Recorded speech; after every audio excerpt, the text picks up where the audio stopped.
संसद में संविधान का गला घोटा जा रहा है और खेत खलिहान में किसान की आजीविका का। मोदी जी के राजतंत्र को बचाने के लिए देश में और संसद में प्रजातंत्र को खत्म किया जा रहा है, उसकी हत्या की जा रही है। मोदी सरकार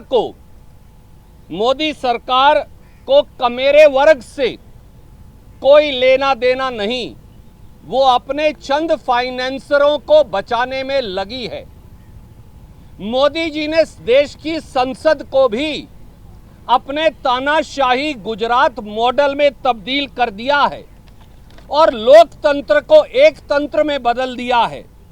elected democracy has now become one sided autocracy. धक्केशाही और तानाशाही से परंपरा, मर्यादा, विपक्ष की आवाज, किसान की पुकार, हर तरफ उनकी हत्या हो रही है। संसद और संविधान मोदी जी इस बात के लिए माफ नहीं करेगा।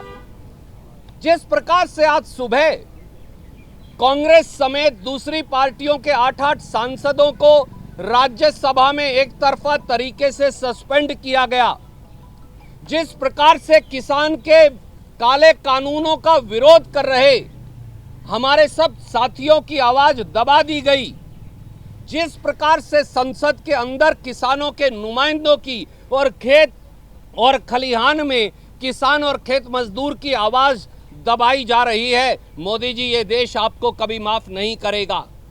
हमारे सीधे सवाल हैं, 62 करोड़ किसानों के भाग्य का फैसला करने वाले काले कानूनों पर मत विभाजन मांगना क्या पाप या असंसदीय है? काले कानूनों पर डिवीजन मांगना गलत कैसे हो सकता है? संसदीय प्रणाली की अव्यवस्था कैसे हो सकती है? मार्शल बुलाकर सांसदों को धक्के मारकर निकालना क्या संसदीय प्रणाली है? राज्यसभा टीवी और उसका ऑडियो बंद कर देना आपको पहले ही बाहर निकाल रखा है, क्या प्रजातांत्रिक परंपरा का हिस्सा है? 100 से अधिक सांसदों ने उपसभापति के खिलाफ प्रस्ताव दिया, उस प्रस्ताव को सिरे से खारिज कर देना क्या ये प्रजातंत्र की परिपाटी की अनुपालना है? क्या 62 करोड़ किसानों की जिंदगी का निर्णय बगैर वोट के डिवीजन के हो सकता है? क्या किसान के संगठनों की राय लेना अनिवार्य नहीं? क्या किसानों के इन सब नुमाइंदों की बात सुनना जरूरी नहीं? मोदी जी, देश की संसद को गुजरात मॉडल में बदलना बंद करिए। मोदी सरकार केवल कमेरों वर्ग की आवाज नहीं सुनती, वो केवल अपने फाइनेंसरों की चिंता करती है। ऐसी तानाशाही और धक्केशाही संसद के अंदर चलेगी नहीं।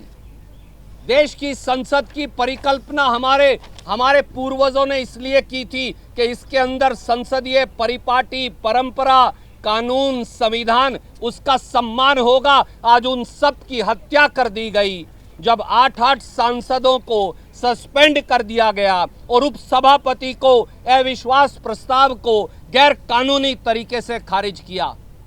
मोदी जी कितनी आवाजें और दबाएंगे? मैं अंत में कहूंगा, कितनी आवाजें और दबाएंगे?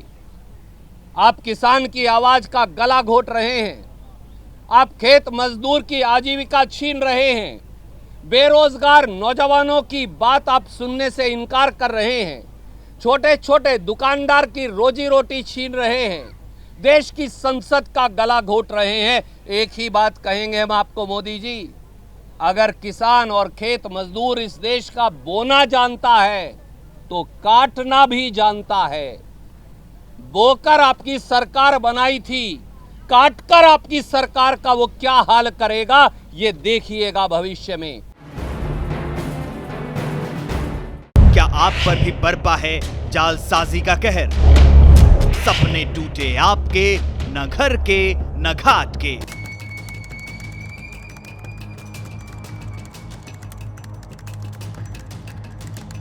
देखिए लूट घर हर रात 9:30 बजे। फिक्र आपकी,